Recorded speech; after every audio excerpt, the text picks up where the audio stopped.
You are listening to the Gritty Podcast, where we talk about all things gritty.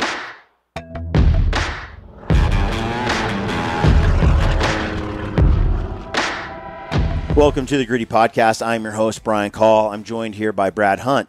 Today's guest is Hunter McWaters. He has the Hunter's Quest podcast. We've been on a few hunts together. I really like Hunter. He has a great show. And he has a new show. It's on the Sportsman's Network. You can go check that out on the cable TV. And but on this episode, he helped film a hunt. It was on a hunt with Mark Livesay this last spring, a little while back. And he filmed Mark kill that beautiful blonde, like gorgeous bear, butterball, gorgeous whatever bear. They called, they nicknamed that thing, gorgeous bear. He filmed it, and I wanted to have him on the podcast to talk about that hunt a little bit that he did with Mark. He's coming from the east to the west, and he's rapidly learning what it takes to be a Western hunter on some of these mountain hunts.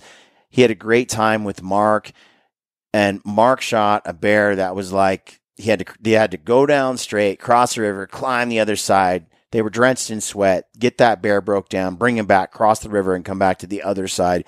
It was a grueling effort. And I really wanted Hunter's take on that, because from his perspective, having not done this or grown up, and we take for granted a lot of stuff. So I want to tap into his psyche, his thoughts, his ideas on that experience, and also talk about filming and his role in that, and his progression as both a hunter and a filmmaker. I think you'll enjoy this show, especially if you're coming from the east to the west. It's a great little discussion, and I think you'll enjoy it. Thanks for tuning in, and stay gritty.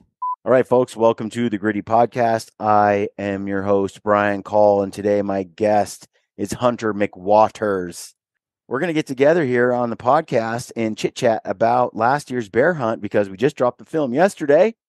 And people really liked it. You did the film work. You did most of that edit, and you guys got, a bear in some of the nastiest conditions, and you got a gorgeous bear, much like the one on my bear throne here behind me.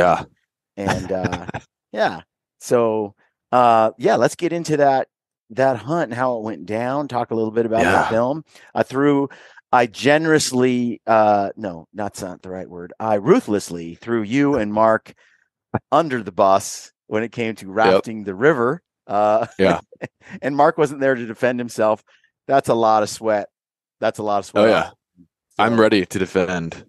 All right. So tell me about that hunt, like just at a high level. Okay. Yeah. You could summarize it real quick. After you've gone home, and you had some time to think about it, what was your overall, what was that hunt for you? There's a lot of things. It was definitely an epic adventure. It was awesome. I learned a ton. This is my first bear hunt ever. I've done a little bear hunting out here in eastern North Carolina, but it's completely different. And so this was, my first mountain spring bear hunt. I learned a lot about how to find bears, what to look for, what kind of terrain, which is helping me kind of develop my plan for this year. It was very grueling, for sure. But honestly, the main thing I came away from that hunt was I was mad at myself, because there were some bears I could have shot across the river that I didn't, because we were trying to find one on our side of the river, because we didn't want to have to do that again. And the last day I was hiking out by myself, and there was literally, this happened twice. It was, first of all, it was pouring rain. All my stuff was packed up, the family's ready for me to get home. I'm kind of ready to get home myself. It'd been 9 or 10 days. But there was 2 opportunities on the pack out that I saw bears across the river. And it took me a while, but finally I decided, you know what? Screw it. Like, I'm going to shoot this thing. And it would have added another day or 2 onto the hunt. I would have had to completely unpack everything, set up camp again. Like, it would have been miserable. But I decided I was going to do it, but it was too late. Like, both times I got my rifle out, got the camera set up. And as soon as I am trying to find the thing in my rifle scope, it like disappeared into the brush.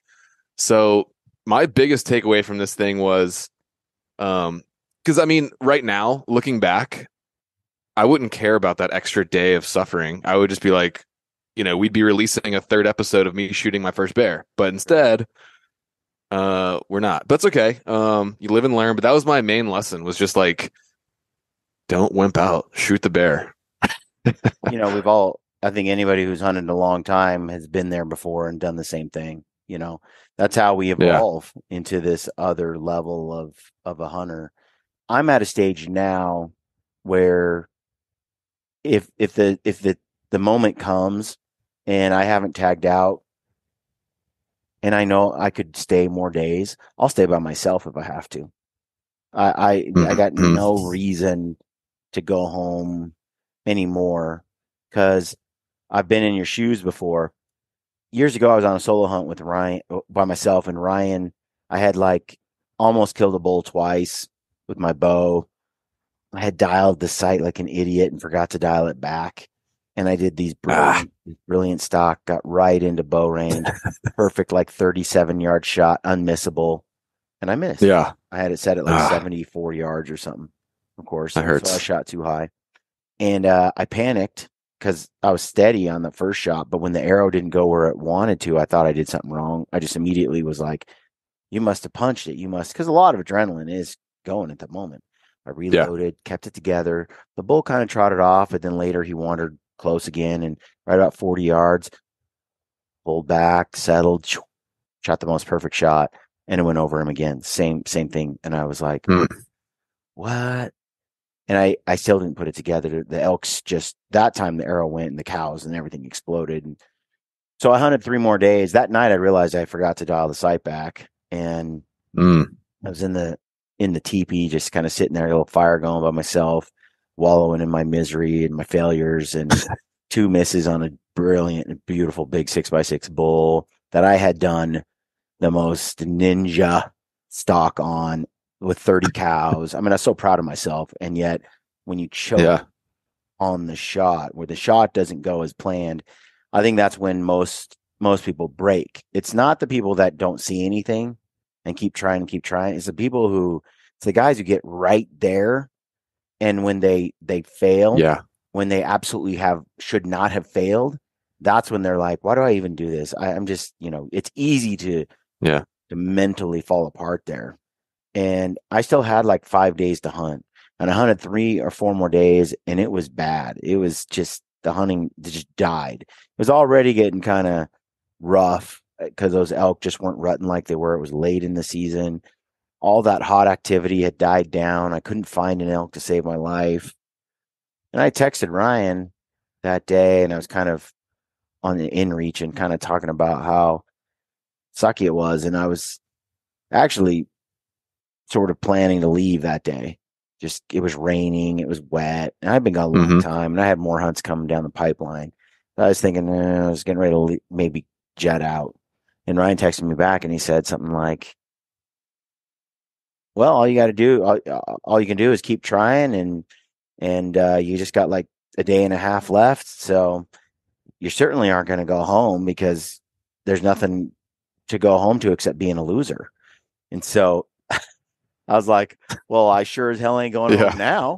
Whatever inkling I had of maybe I might quit. Like, if someone had been there with you and said, well, how soft is it to go home now when you haven't got a bear, Hunter? If someone had shamed you a little bit that you maybe admired or looked up to, you probably would have been like, you know what? Screw you. We need a little fire like that. We need a little challenge.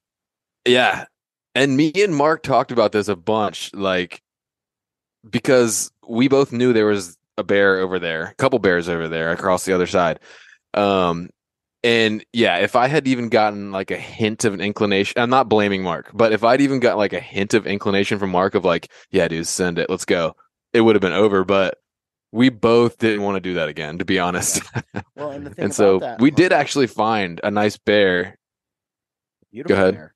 No, I had heard about that one too, and that was the one where you guys sort of played the long game, the safe game, and ended up getting away instead of being more aggressive and moving in. With bears, I tend to be more aggressive, far more aggressive and less patient because they don't see well. They're not as alert as an ungulate, not even close, because they're typically not hunted, especially if it's a mature bear. When they go to sleep, man. And so there's a lot you can do to push in on a bear without much risk. And so I tend to lean toward that rather than waiting and the thing with the bear is in the spring, it might be there now and 2 hours later, it might be 2 ridges over. So not like with a deer or an elk that's bedded, it's like, okay, they're going to get up and, if you don't get your shot, you'll come back tomorrow and they'll be right there, but with a bear, you may never see that bear again. I mean, he might be there, he might not. So I tend to be more aggressive than not when it comes to, bears, in the spring, especially. Yeah. Yeah, I learned that too from that encounter with that big chocolate that me and Mark sat on for 5 hours. That was another big takeaway, was absolutely be more aggressive, try something. We kind of just sat there and waited literally for 5 hours. And that was another big takeaway. So yeah. But these are all lessons that I'm learned, and hopefully I'm going to be taking into this year and hopefully tagging my first bear this year. So we'll see. Yeah, back when Ryan had kind of gave me heaped a little shame my way, I stayed. And right when you think it's the darkest before the dawn, right when you think you're not going to get anything, opportunity came up, elk came out. I put a 2-hour stalk through the trees in my stockisons, right up to the edge of the cows. The bull's gone. I could hear him bugling somewhere far off. Cows all laid down. An hour or two later, they got up, and the bull, I could hear him screaming to gather up his cows, and he was coming. Sure enough, he joined right up to the group, and I had the cows watched single file in front of me at 30 yards, just on this trail. The wind was hurting my face, and he was maybe 50, 70 yards behind him. So as soon as they got off the trail, he was just walking right up the trail after him. So I was at full draw already, and all I had to do was like one little soft cow call. He looked at me and smoked him. And everything that seemed impossible to do all of a sudden came together, and I finally did the thing.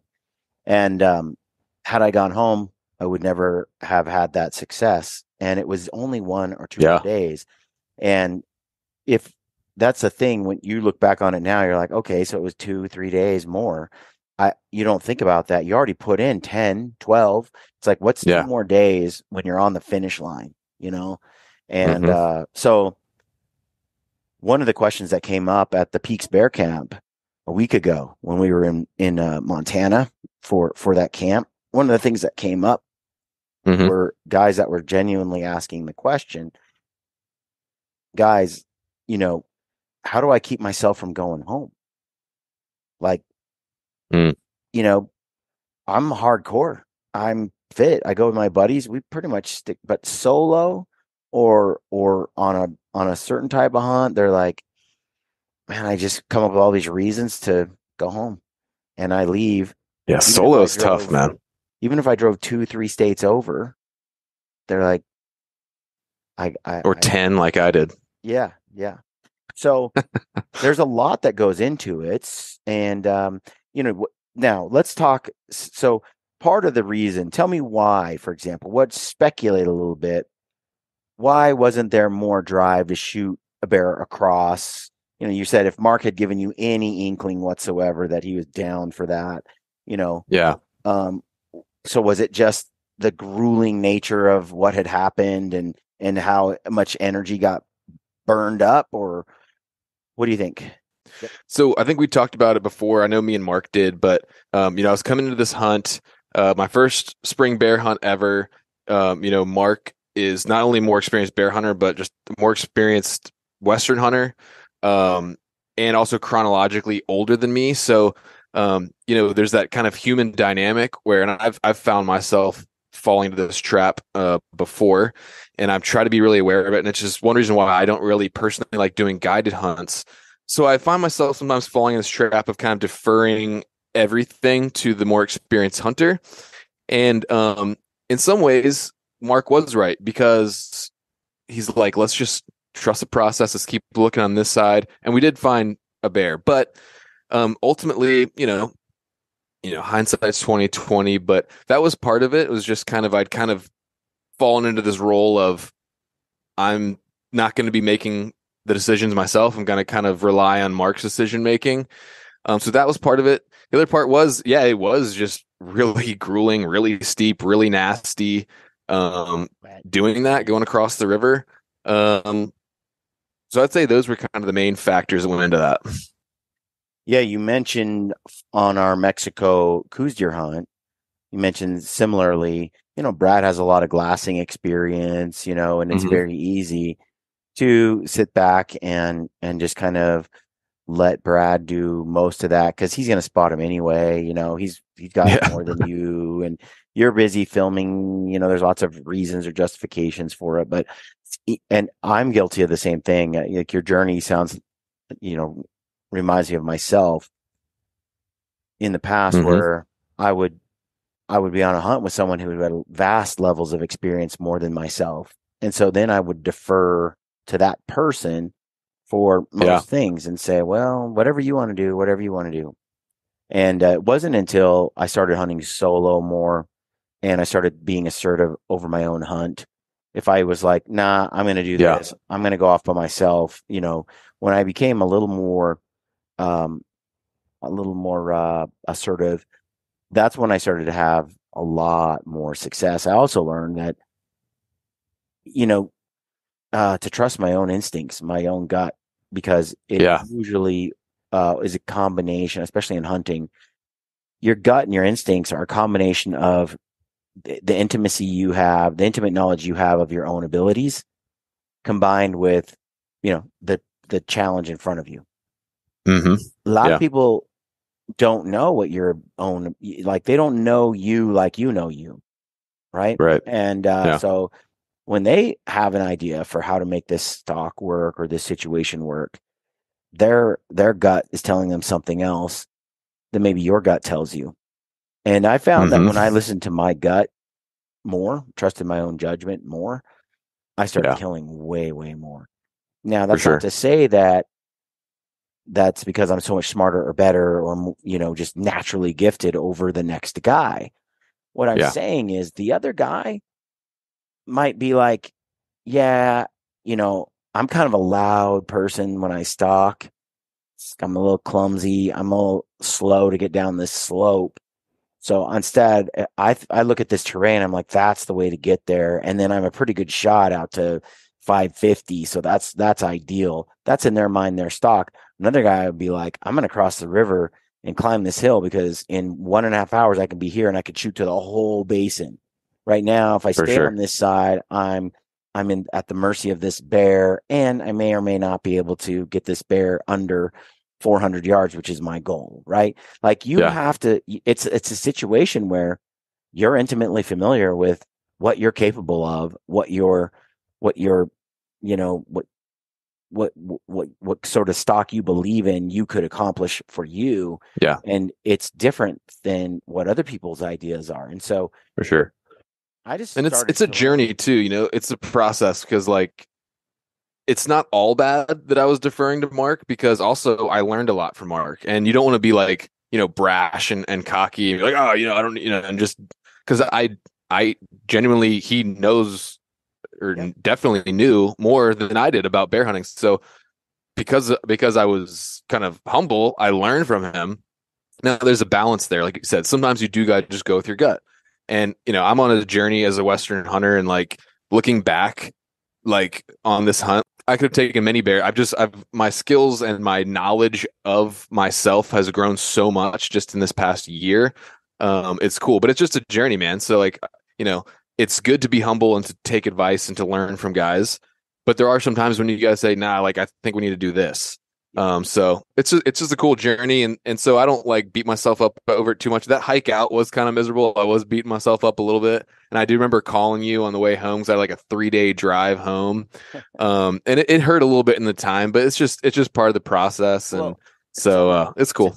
Tell me this, as you went on the trip, okay, you have expectations in your mind for how it's going to be. Then you get there and you actually do the hunt. What happened on the hunt that was something. I mean, what was unexpected? What was like, wow, I just didn't see that coming. I didn't realize this thing or a few things that kind of stick out. Okay. First would be the quantity of ticks.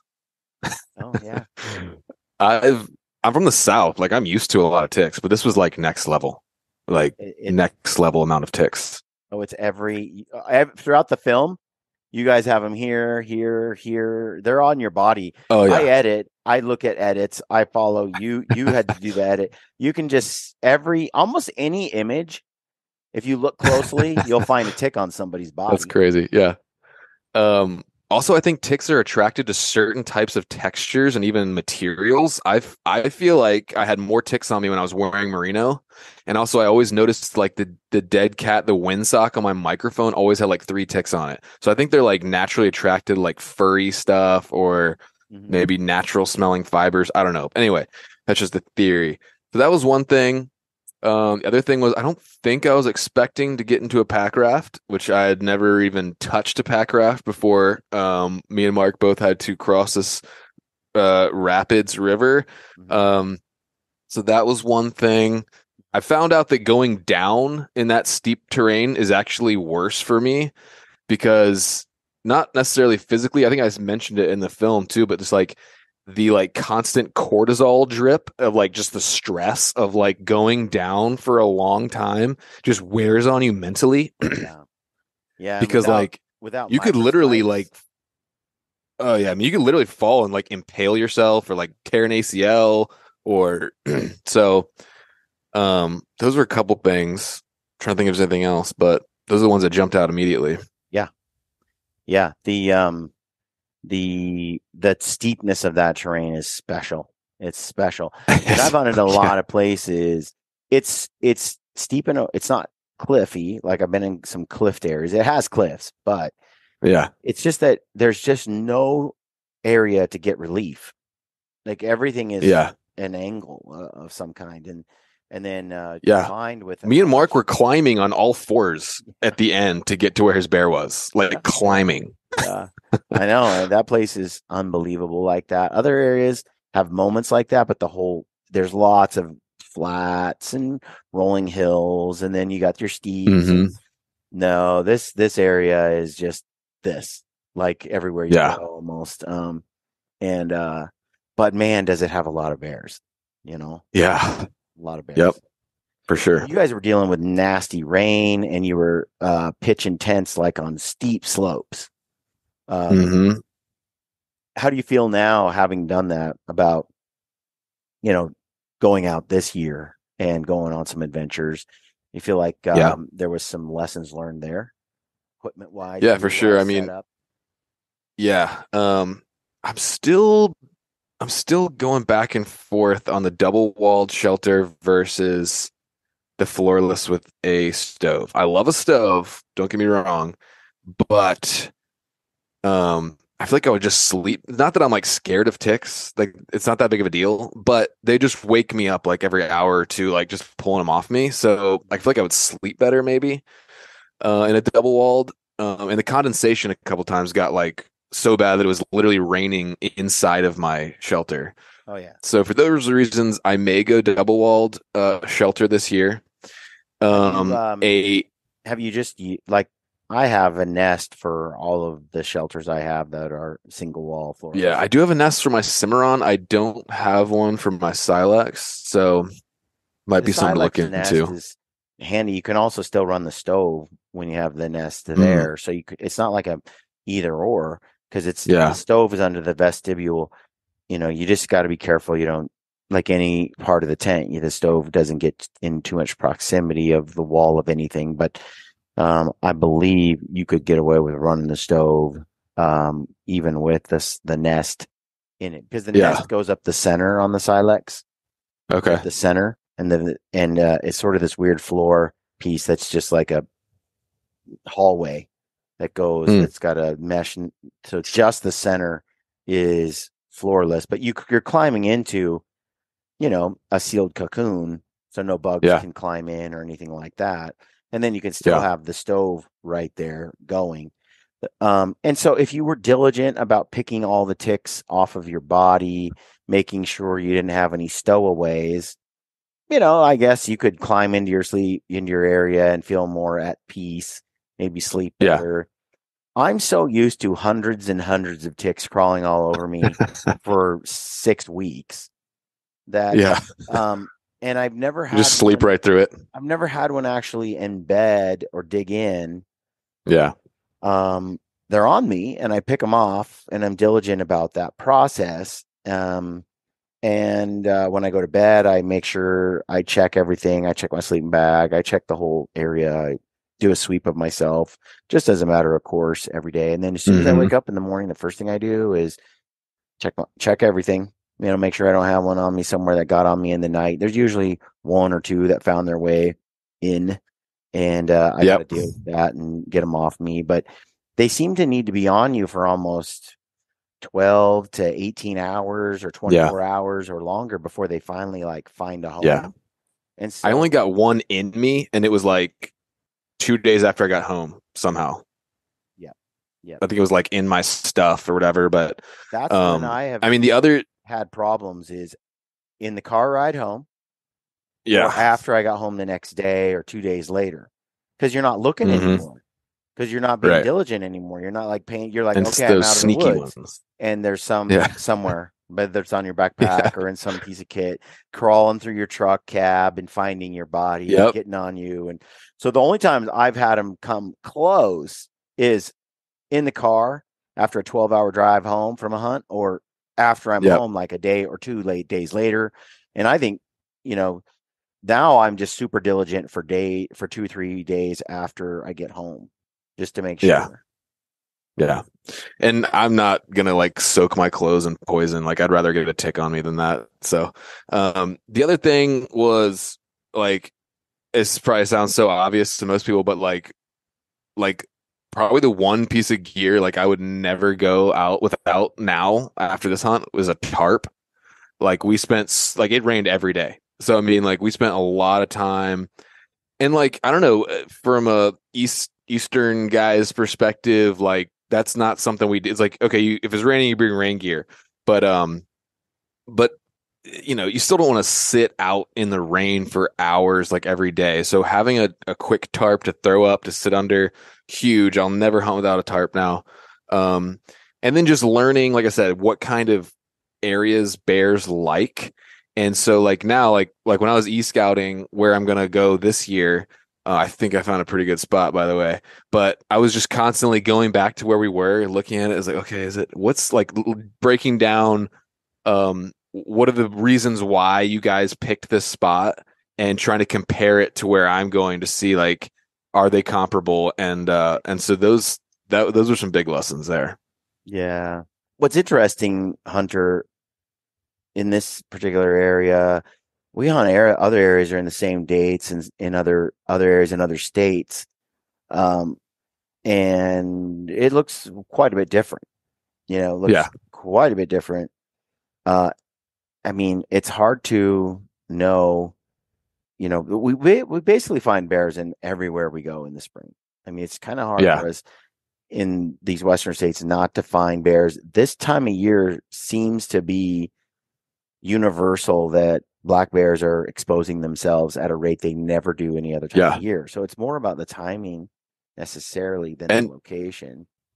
A lot of these bears that are being hunted live in mountains, nasty mountains, more mountainous type country, more wilderness, more wild places than a lot of the deer. And a lot of deer hunters aren't willing to do it for deer, let alone for bear. So it'll be interesting to see how much as there is an increasing desire to hunt bears, and there's an increasing audience, people educated that bear meat is good and a very viable meat to own and to have.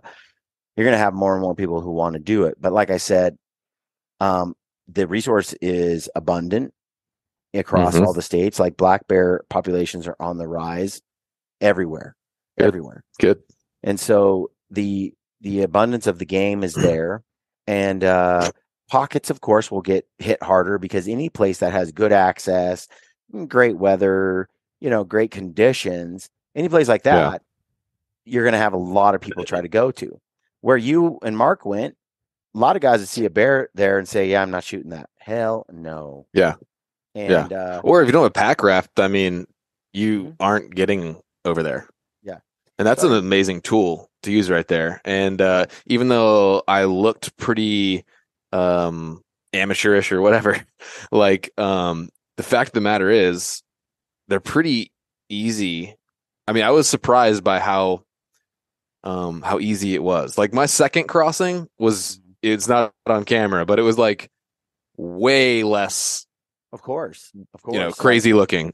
when you started to cut the water, I bet you were shocked how much you were able to just very shocked. So the water's going down like this, and you're expecting to be swept away. But as you paddle upstream, exactly, you could just sit in this.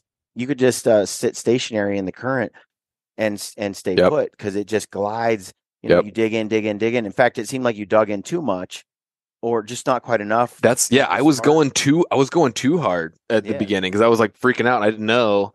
But yeah, they're an amazing tool. They open up a lot of possibilities. I'm actually going to be doing a hunt this August in Alaska where we're getting air ferried up a river in an airboat, and me and my cameraman are going to pack raft like 35 miles out. So I'm stoked. That's going to be a really cool adventure, and like I'm not worried about it at all, because just once you try it a couple times, you realize like they're amazingly easy to control. Yeah. They're very responsive, Yeah. You guys kept your gear above deck, a lot of it. We often. Yeah, I put my camera inside, but the other stuff was, with me. And there's not that much room, especially in the Caribou compared to the mule. Mm-hmm.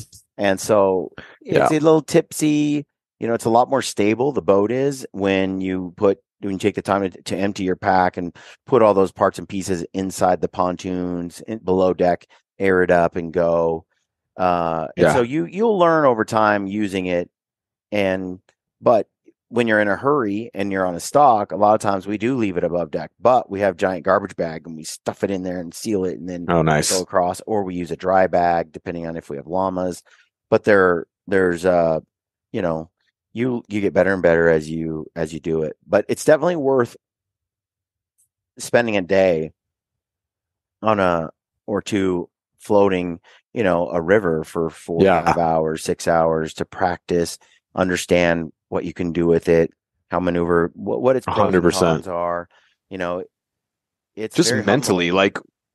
I mean, just like I said, like mentally, like this was the first time I'd ever touched a pack raft, and I got to use it like in game time. So I was a little scared. I'm not gonna lie. Like the first time, I was a little scared. But once you like I said, if I had used one before, just kind of like seen what it felt like, gotten a little, it would have been easy. But when it's like literally the first time you've ever seen one, and you're like got to go across this river, it's a little scary. Yeah, and I read some comments from people who were like, something like, "Oh yeah, Hunter looked a little nervous there. Mark was good, good at sort of giving some coaching."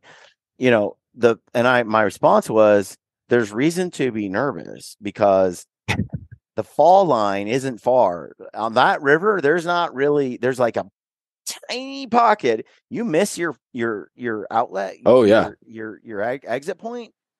You're in the rock. 20 or 30 yards down from where we made landfall was like big time rapids. Yeah, you got log jams. You got death. You could die, no question. Yeah, very cold water too. It's cold, and and if you didn't die, it would certainly ruin a lot of your trip. The other thing too, though, is if you don't die, there are some things like people said, well, where's your life jacket? And it's like, look, that water's also, you could wade across it if you needed to on some spots. Even if you fell in, you could definitely get yourself to shore before you went into the log jam and then got pinned there and died. Like it's fairly maneuverable. Yeah. And if you get in that log jam, a life jacket ain't doing anything. No. And so, it's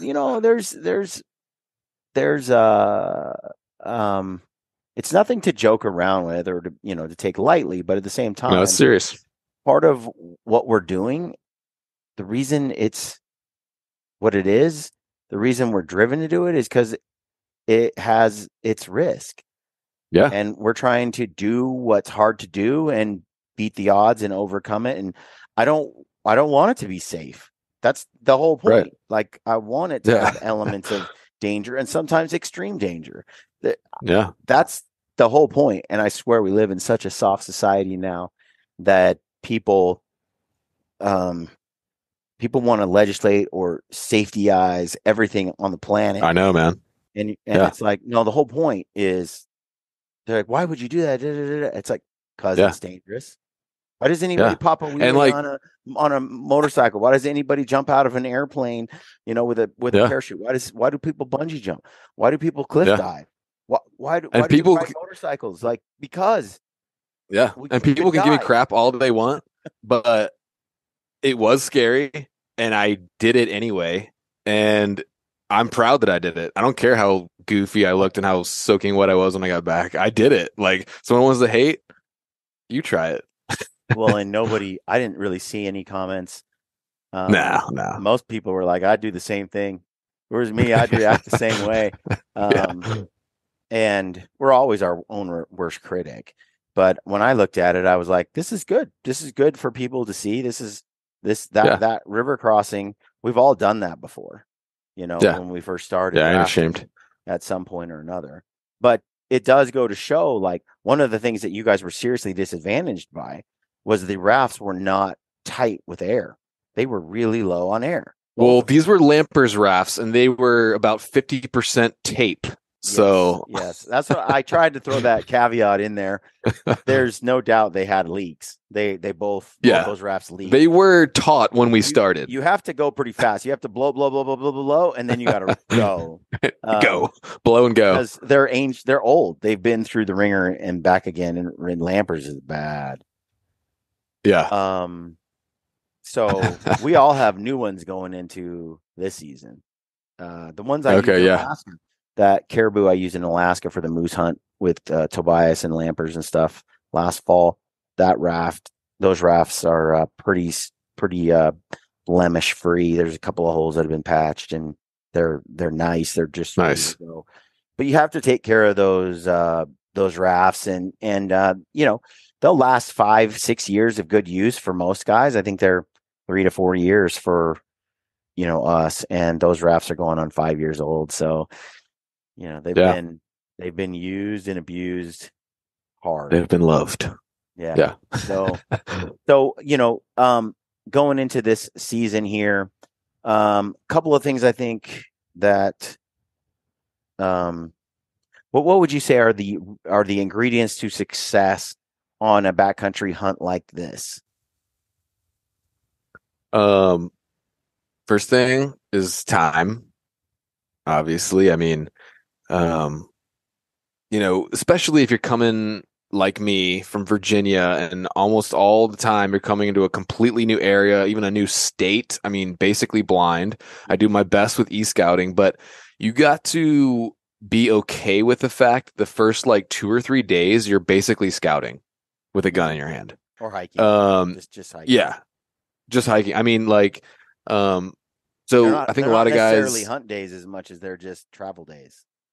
Yeah, or even if you got to spend a day, because you can look at your maps, but there might be a road on a map, but doesn't mean it's a accessible road in real life. So you may have to spend a day or half a day just driving around. Can I even get to this spot? Having plan A through D, on your list, and be ready for the fact that you might spend a day or two hiking or scouting. A lot of guys, I think, coming from out of state might get to a hunt and just be kind of freaking out, the clock's ticking, and kind of be so married and locked to their plan A that they just put blinders on and just go. When I was talking to Remy Warren the other day about this, on a podcast, just you got to start from the 30,000 foot view, and when you get there, realize okay, you can have a plan, but it might not be where you end up, and be okay with spending some time. It'll pay off in the end. So that would be that'd be a big one. 100%. Yeah, it's a good one. Yeah. And then, the right gear, obviously, I mean, practicing your systems, like I said, if you might have to use a pack raft, like get that thing out of the case and like go try it out. Or your tent on a cliff. Yeah, your tent on a cliff, like or this. Yeah, or like, you know, me this year, I'm completely comfortable making a 400-yard shot. Last year with my setup, I had meatball at 400, but we decided not to do it. This year I'd have been like, no, stop, Mark, we're shooting it right here. That last year I was like, you know, 350 was where I was kind of comfortable, but I got better optics and I think a little better rifle. And so, practicing, having the best gear you can afford, and being confident with, you know, obviously you don't want to push it out past your confidence level, but what about when it comes to filming? Because you filmed this hunt, right? And it's an evolution, right? Now it's been quite a long time, a whole nother season that's gone by, a year, where you have continually upped your filming game, the content you're capturing. You know, there's one of the things that I really liked when I was going over your film. I was like, the long range footage is really nice. It's really nice, much better than a lot of people can capture. So you did a fine job there, and you also were able to get the story captured too, because you know you were able to talk to the camera to give updates, but Mark talked to the camera to give updates, and then it flowed real well to just bring people along without any sort of, you know, it's hard to turn the camera on when you're just trying to survive, right? Yeah. But you turned it on and you got it in some nasty moments. You got it going in some good spots, and which really gave us a good feel for how, you know, just for how the hunt went. And a lot of guys don't turn it on in the heat of the moment. You know, they don't get some of that river crossing content, you know, they should. Yeah. So, you know, looking back on it now, what are a couple of things that you feel like you did right when you were filming the hunt, and anything that you feel like, man, now that I got a little more time under my belt, I'm going to do this? Because I noticed watching the film, there's a couple of things I want to take from you. One is the stabilization settings that you were running on the camera, because for some reason, you had something set, which I am not aware of, that had some built-in stabilization that handled, you know, you didn't have a gimbal running, and yet it was quite stable. So I'm like, I don't have a setup. My setup's not set at those settings. The other one was, you did a great job of getting people mic'd up, you know, and I sometimes, you know, I have the lavs, but I often, you know, they're more hassle than they're worth when you're in the moment sometimes. But I listening to the audio, hearing it and following along, I'm like, man, sure was nice to hear that and to use that and leverage that audio in certain situations. And I was like, I need to bring out the lav mics more. It just is such a great way to capture a 2 or 3 person conversation in such a clear, you're whispering, you're sitting far apart, you know. Couple of those things I really appreciated about the edit, but my favorite part was the long range footage. Cool. Thanks. Yeah, I mean, I got to give a lot of credit just to my training. I mean, I took a job as a cameraman knowing almost nothing about cameras, you know, that's more than 10 years ago probably, but I did that. I was like shooting all day, every day, almost for 2 years. So, and even into some places like Nepal and like Ecuador and these like disaster zones. So like I learned some of that. So I got to give, you know, and then also, you know, I learned a lot from you too about filming a hunt. And one thing you're like obsessed with, which is good, is audio, because that's, I mean, a lot of new filmmakers don't realize that like 70% of the perceived quality of a video is the audio. And you can have the most gorgeous footage on planet Earth. If it has bad audio or no audio, it's almost useless.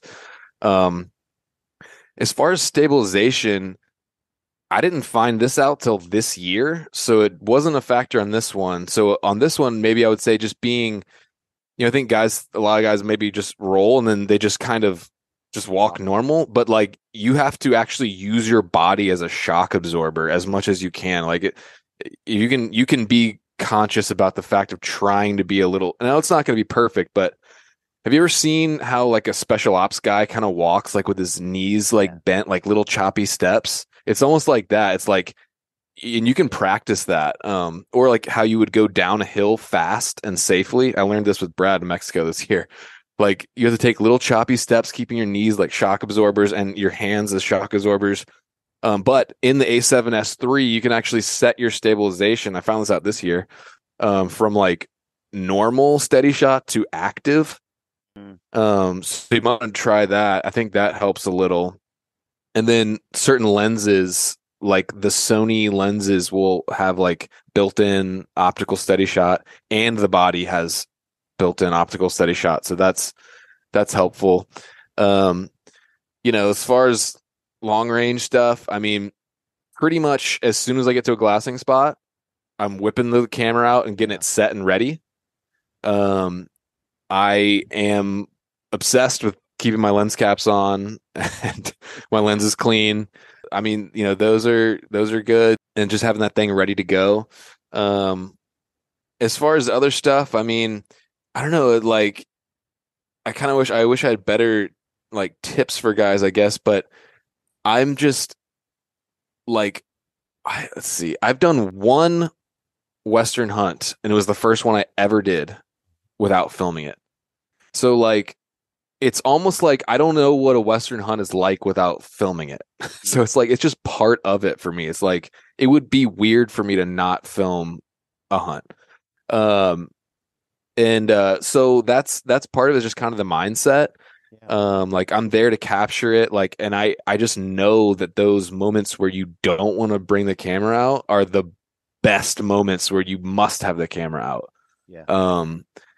Brian Barney talked to me about that a while ago too. It's like, and the other thing is too, I mean, is just shooting everything, because you're going to edit down a lot of stuff. You're not going to use a lot of it, but, you just, especially like in a hunt, like you were talking about with Kime the other day, like you don't have a shot list. Like you never know when something could go down, or, I don't really like to plan the story before I go into a hunt film. Like I want the story to tell itself and be natural. Now there is some storytelling that goes into the edit, but I really just want to capture everything as it's happening. And then after the hunt, I'm like, okay, that was the story. That's, what it was. So you did a great job of capturing Mark Livesay's enthusiasm, when he spotted that bear. And you got the shots of the bear, you got the conversation about the bear, you got the natural in the moment feels and excitement, and you could feel it. It was in the scene. It was in the moment where you're like, that's what we're here for that. And then when Mark gets up to the top and he's just covered in sweat, but he gives you a genuine, nod of gratitude for doing what you did, capturing this hunt. You also he also gave he had to like take a dig at Lampers too, and you capture all of it, right? And all of that is, I think, often missed by cameramen that are trying to film hunts. And in reality, those are often the most important parts of the hunt. It's that brotherhood, the camaraderie, the jokes, the trash talk, all of and that. Facial expressions. Like we're humans, our brains are like hardwired to like look at faces and like detect the emotion on a face. So like I know like your style when you're coming up on an animal, you like to be kind of over the shoulder. And the only reason I really like to like go ahead as a cameraman is because I want to see how the dude's face lights up or reacts when he sees the animal. So capturing that emotion on a face is really important. I think a lot of people who do hunt films, they get very wrapped up in the hunt and the animals, and you should be. But at the end of the day, it's a human story. As we as viewers connect with it from human to human. Yeah. And so when you see that emotion on a face, when you hear that that surprise or talking crap or whatever, that's what makes it resonate with somebody. Like most of the time they'll forget the kill shot. Maybe you want to see it in the moment, of course, but long term, like, yeah, when I look back on this hunt, probably the thing that really stands out to me is Mark. Like you said, Mark coming up there, like he can barely talk and like it's dripping from everywhere. Yeah. Like it's just like emotion, Right. I agree, and I think that that's the part that is often missed and not captured. And the footage that you got, it's great. I find that as I've worked with a lot of people over the years, especially those that have a lot of formal film training, they tend to be thinking of hype reels almost, or commercials, or in their head they've got 6 shots and music in mind. Like literally, that's kind of how they see the film, in a montage of cool shots stacked on each other and special effects, which is cool. It's just that that's not the substance of a hunt, Right. Capturing For sure. just the sounds, the sound of the birds, the wind, Yeah. the river, and the raw emotion, the sacrifice, the struggle, And if you do it right, if you do the film right,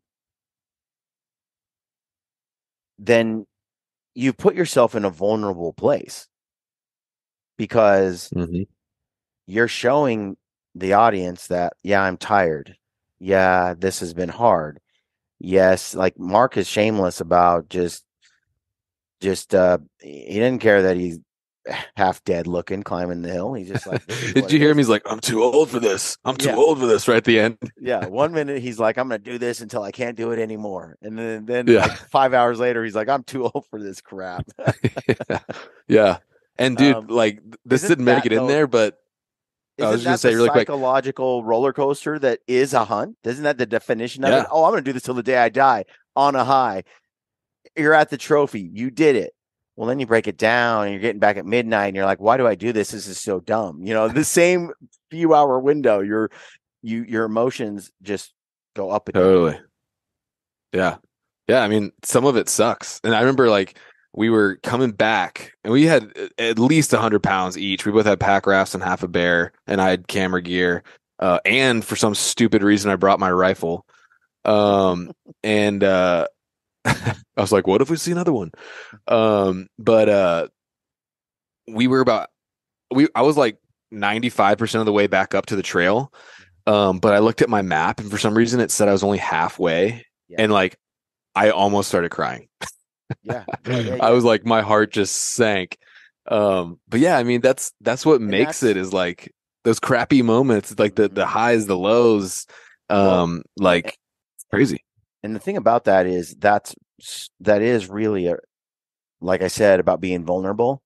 You're showing yourself vulnerably, rafting for the first time in an alpaca raft across this friggin' sketchy river, right?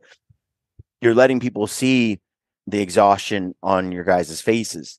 You're letting people see sometimes a missed shot that you should have made in a follow up. When you capture a hunt and you do it right and you share it with the public, you're opening yourself up for criticism. And if you're super authentic in what you capture and what you produce, then you really are vulnerable.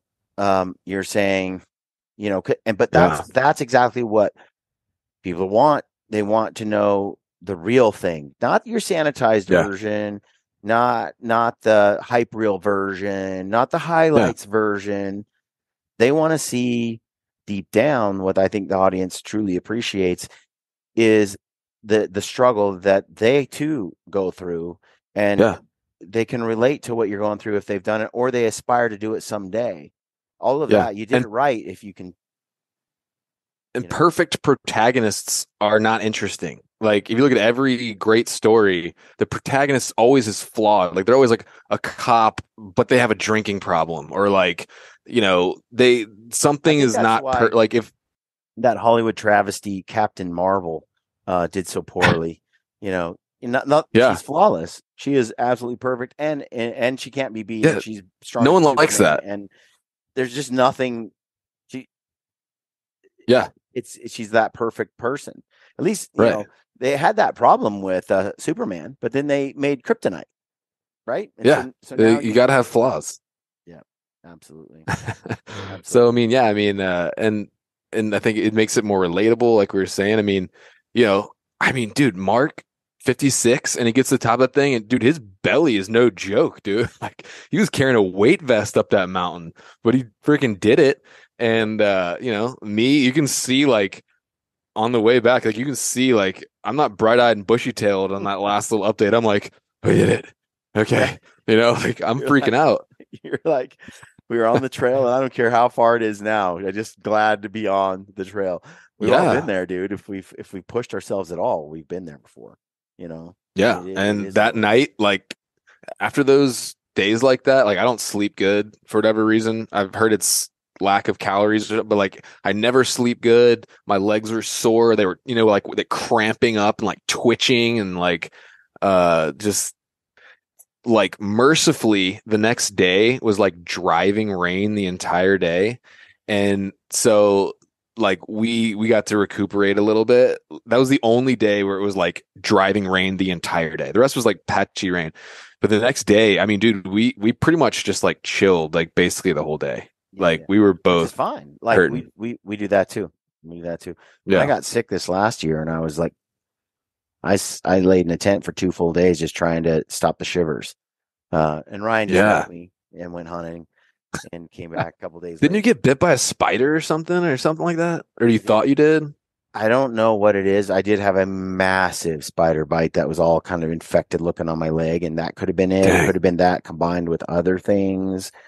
Yeah. Who knows? But yeah, Yeah, one time this year I had a black widow like 6 inches from where my pillow was yeah, before I was like, oh, okay, cool. yeah. I've slept with them like right next to my face. Woken up, and Ryan and Sly came over, and they're like, "Hey, dude, get up! There's a black widow right next to your face."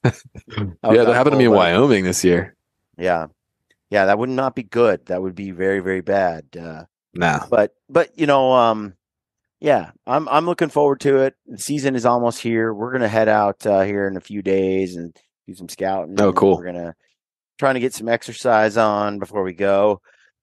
But sometimes, I mean, I live a healthy lifestyle as it is, but yeah, Yeah. it's gonna be a little bit rocky, I think. The first week or two of the bear season usually is just because you get cooped up, and I've been going to the Yeah. gym, but I haven't been climbing mountains because they're covered in 8 feet of snow. So I know you guys are getting hammered, have been getting hammered out there. so much But yeah, I snow. mean, like honestly, like it doesn't really matter how fit you are. Like I don't care who it is or how fit they are. Anybody that did that would not be enjoying it. It would suck. I don't care if it's like I literally think anybody Mhm. would Oh think that yeah, was pretty hard, it's no matter hard who no you are. matter it is. It's hard no matter what. One of the things that you learn over time is you get better tactics, better planning, better logistics, better pacing. And so Mm, one of the things that I like to do, if I ever cross a river like that to go to the other side, I almost always plan to spend the night there, because yeah, trying you to told me that. do it all, and you're only, if you ditched your rifle and you brought your sleeping bag and your pad and your little throw up tarp or shelter, that would have been lighter than your rifle. And Yeah, um and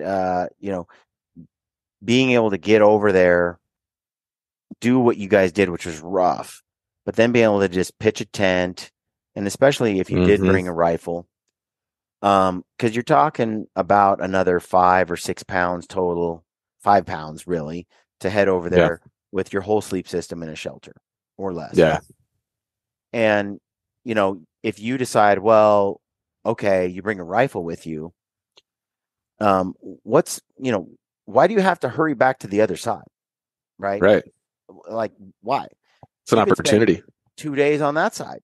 Now that Yeah. you're over there, why not now shoot to the other side from this side that you're on if you see something? That's a great idea. And so pacing yourself, carrying your camp on your back, a couple of days of food it's a better strategic decision than what you guys went through. Now, when you guys are dealing with llamas, it's a little trickier. True. But I know Mark has left them overnight a couple of times. You can do it. You could have prepared for that. And that's exactly what we did when we were faced a few years ago in a spot like that. We just brought everything with us. We crossed, was monumental, got to the other side, and then we hunted the other side all day. Maybe spent the night again. I don't recall exactly. And then we did see a giant on the other side and made our way after it and crossed again. And think about had you and Mark been able to break it down, start a fire, cook some stuff right then, recoup, get some sleep, wake up the next day, and it's just driving rain. And you're like, okay, well, we'll just stay here then. And you just stay there. Yeah. Blah, blah, blah. Next day, again, you have another chance to hunt from the side in the spot you're in. Nothing, who knows, a good opportunity could have come up from there. Yeah. But either way, you're like, okay, it's not raining anymore. Now let's cross. You have not burned the candle on both ends to such a degree. You paced yourself, you manage your resources, your energy, and so much of the drive, to me, you set yourself up for greater levels of success through better pacing, better strategy. Because had you gone there, slept, done well, maybe even stayed there the rest of the day, or maybe about 2 or 3 o'clock, even in the rain, you're like, well, we're gonna get wet anyway. You made your way down and got back, and then the very next day, you're just like you said, you were so sore and so burnt and so fried you couldn't sleep. Well, had you just stayed there and not made that whole 100-pound pack in the same day, getting up, you guys already climbed the mountain to find the bear, climbed back down, crossed the river, climbed up, climbed back down, and climbed up again. Like that was a lot in a one. And so my mind, I'm going, better strategy. And maybe then you do tag out because the day you get back, finally, or maybe you shoot from the other side, but when you see the bear on the other side, you're not like, I'm so fried, I'm so burned out. Yeah. Like your mental, you're like, let's get it, because you have to keep the body up and strong and rested so that when the moment comes, you can strike. You have the drive and the energy to do it. And so much of that again is that managing that the energy output in certain pockets, certain windows of time. So bringing your gear across, that's how I don't like to cross without my tent. I do not want to go across and come back on the same day. Especially after I got a gut and skin and pack and all of that. Yeah. I don't want it. Like a buddy of mine says, he calls it backcountry longevity. Like sometimes it's not about going 100% all the time. Sometimes you got to be like, no, we're going to do this. And like, so that we can have those extra 2 days and we're not dead, Well, and some people like Lampers, he doesn't seem to need that much sleep and he does okay. The wheels fall off this machine when it doesn't get rest. Me too. Me too. Give me rest, and I can do it all. So I'm the same way, man. I want to make sure I'm successful the next day, the day after that, and the day after that. I don't want to be so fried and burned out and stuff that I don't have the will to go after something, or I do and I get myself sick because I just sheerly pushed myself. And Mark's no spring chicken, and he wasn't the fittest going into this hunt. So 56, it would have been better for Mark, hands down, to have called it a day, rested 8 hours, and then started up again. He doesn't have the 22-year-old cells to regenerate and pop him back into peak health and start rocking. He can't afford to go that many hours in a row and then also perform the next 3-4 days. You just get older, your recovery, you take longer and longer to recover. So managing the output and the rest and stuff. That's why I think often Ryan and I beat like our younger selves, because we're smarter. We make better decisions. I was mentioning this on a show the other day, and Ryan is much more ready to just hike all night, not sleep 2 days in a row, and try to kill. But he's not young either, and he has more hunts that follow up after that. But we have gotten much smarter in that regard, where I think we strategically make moves that are better. You know, you have to get on that bear so you can get smarter, not harder, and save the meat. But you don't have to come back the same day. You know? Right. So, another thing smarter, not harder. When you guys cross back, you know, you could have dumped half that meat and hung half that meat in a tree, or all of it, and climbed that whole face and got to your trail without a load, and then slept in till noon or 1 the next day in the driving rain.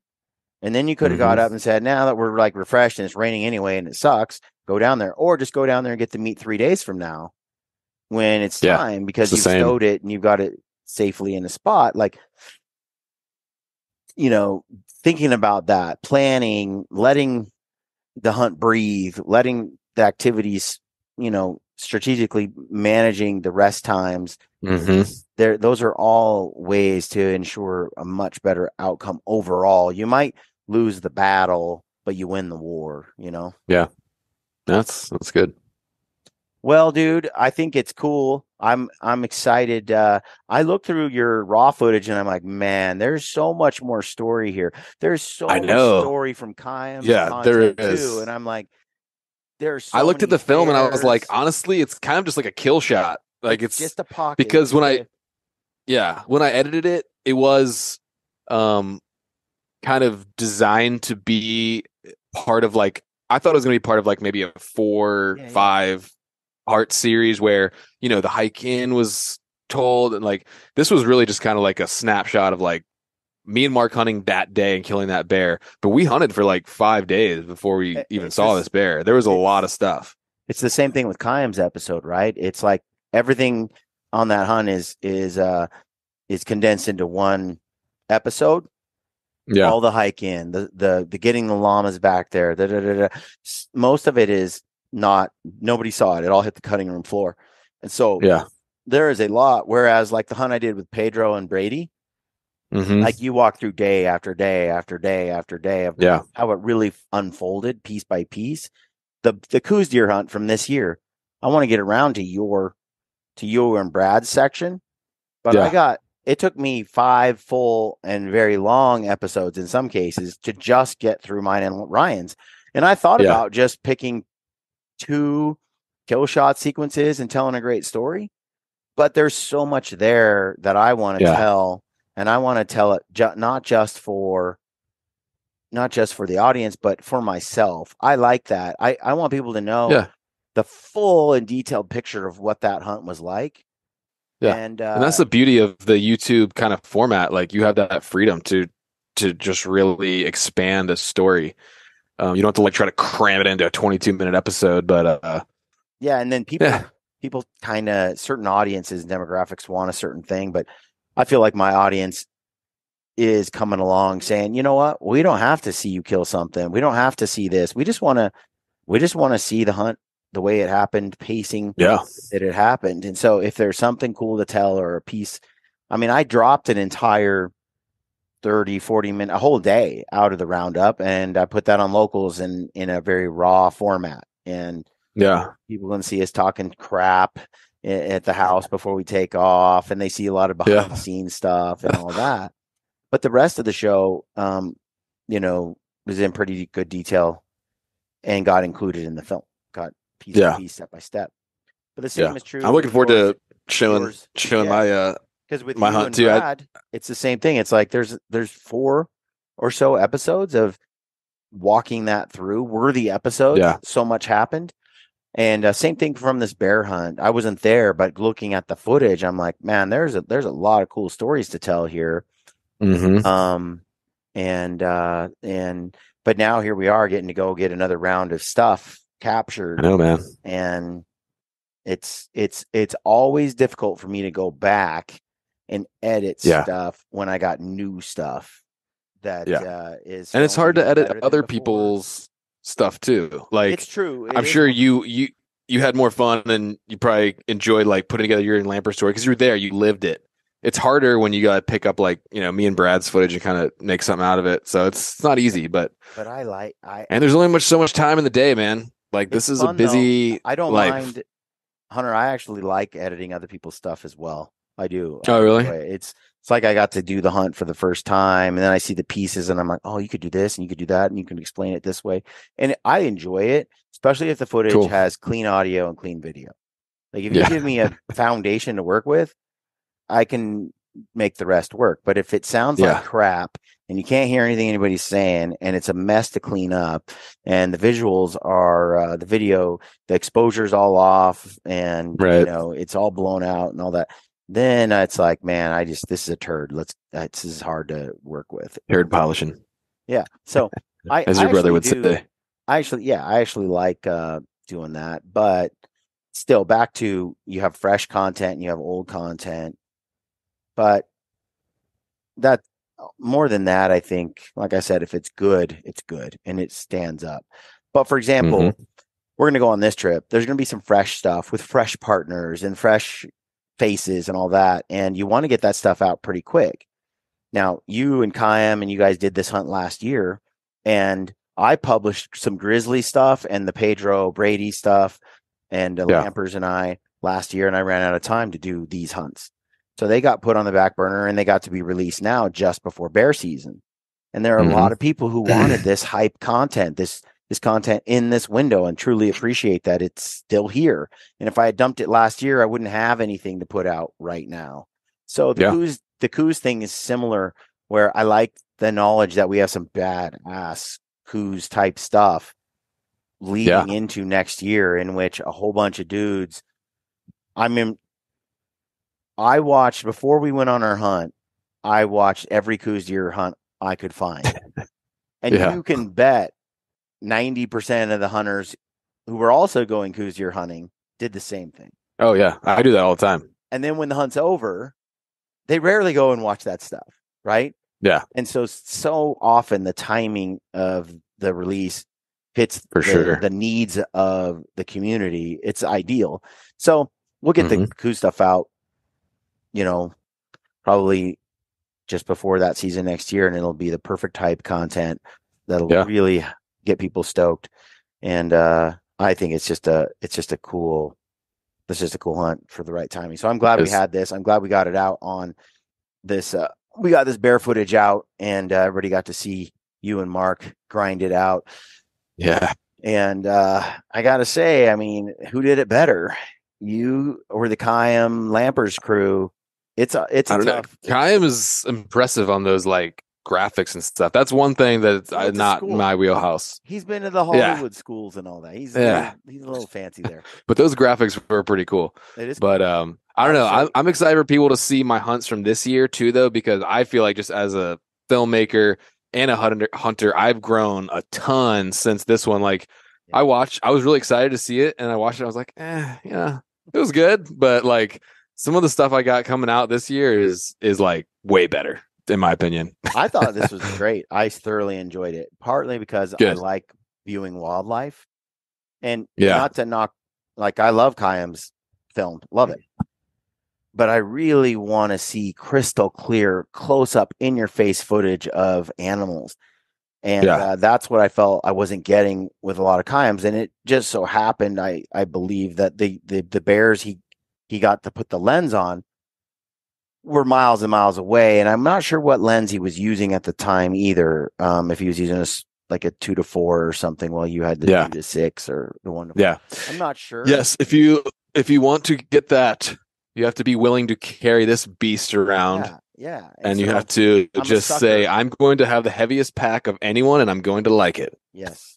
And I'm a sucker for that footage and yours, with the elk, with the close-ups, we saw a lot of elk with the bears. It's like, okay, I'm seeing that. I mean, that bear, he's on the hill with his arm like turned inwards, like he's just laying there eating, and walking around. He did the thing where his mouth is hanging open, stuff drips out, and you get all these color changes on him depending on cloud cover and the sun being out and things shifting. And you got all the angles and on that far away stuff. And that carries a lot of weight for me. And then I just love to see the grind going down that hill, coming back up, the sweat on Mark. You guys just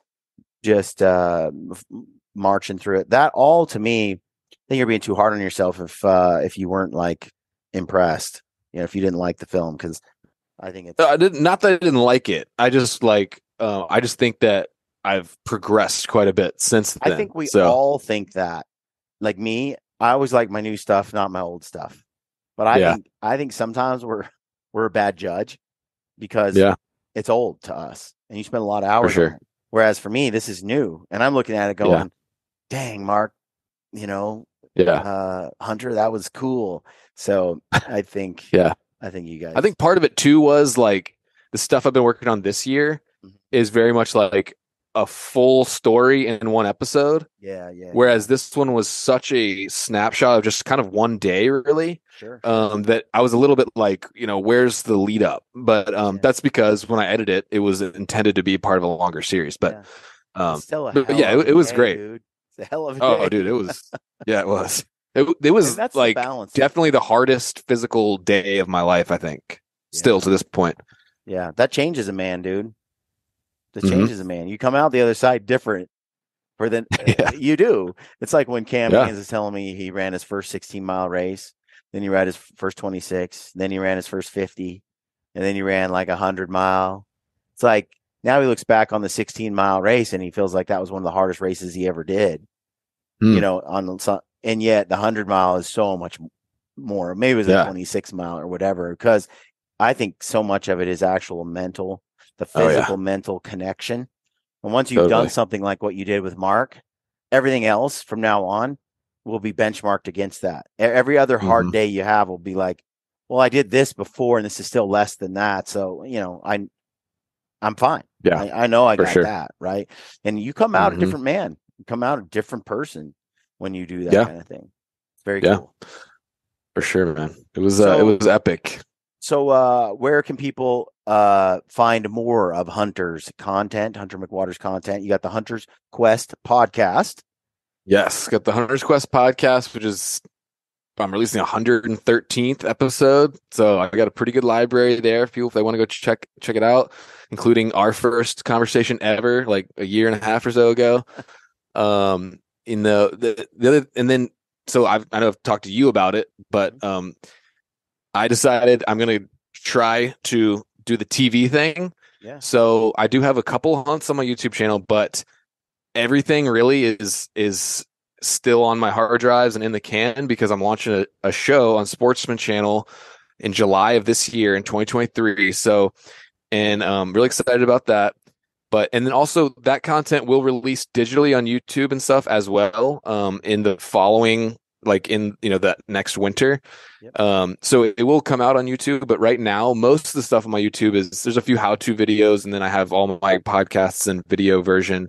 And that's, like I said, there's a couple hunts on there, but most of this like really new content I'm really excited about, like all these heads that you see behind me, and hopefully a bear soon, are going to be released first on Sportsman channel starting in July.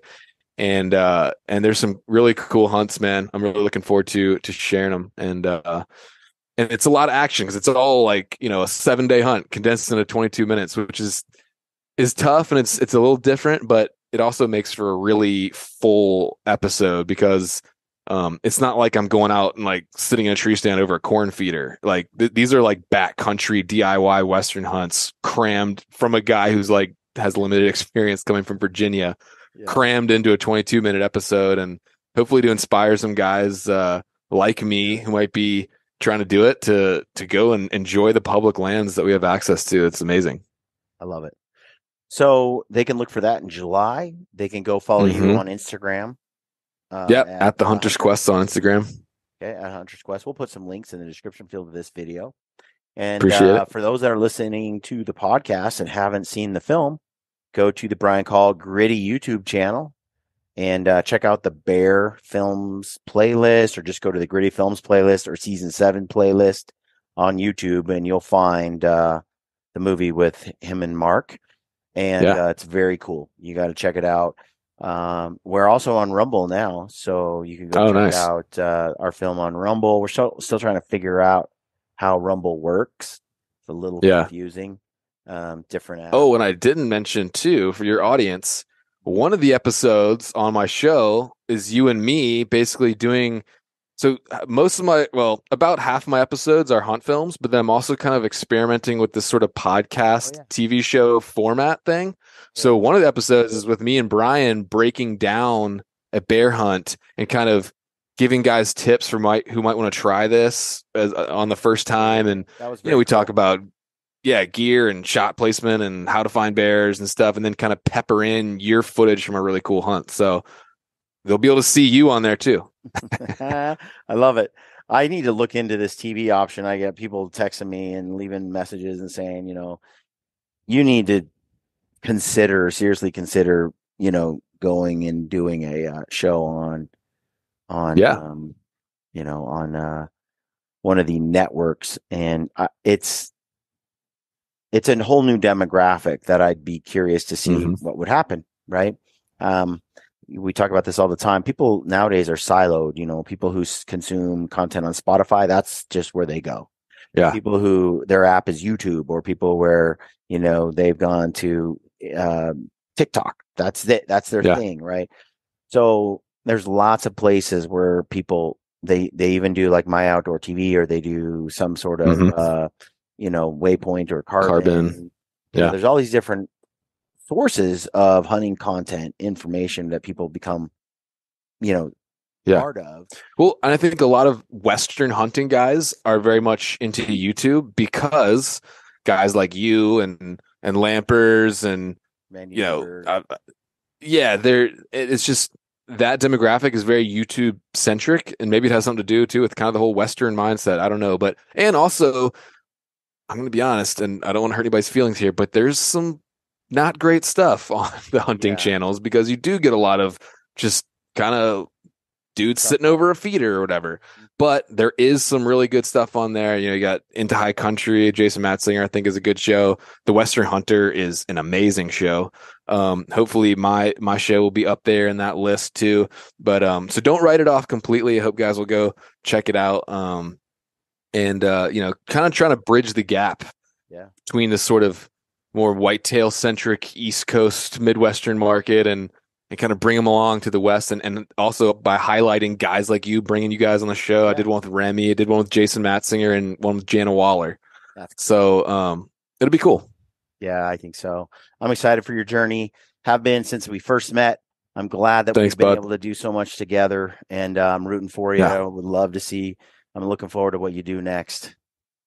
Yeah, man. I appreciate you and all you've helped me along the way, and I learned a lot from you, and enjoyed becoming friends. Yeah, absolutely. Well, all right, guys. Thank you for tuning into the shows. Don't forget to like and subscribe to the channel if you're on the YouTube platform. Leave us a review if you're somewhere else. We appreciate all that. Thank you again, and we'll catch you on the next one. Stay gritty.